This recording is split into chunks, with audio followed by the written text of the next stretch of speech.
Here's an example on how to use microcurrent to eliminate third-degree burn pain. Ouch. The pain aspect has been really abused by the corporate world.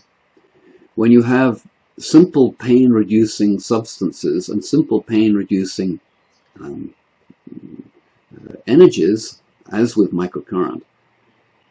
I mean, for instance, I had a friend and he had third-degree burns from gasoline down his arm. You can watch this video on YouTube. There were holes in his arm the size of 3 or 4 quarters stacked together. And if it hadn't been for taking the video over that 12 days, I wouldn't be telling you this story. The pain, you know, from burns and having third-degree burns like that is excruciating. And in 50 minutes, I'd switched the pain off. Right? That's what we can do. 50 minutes. The guy slept that night with holes in his arm.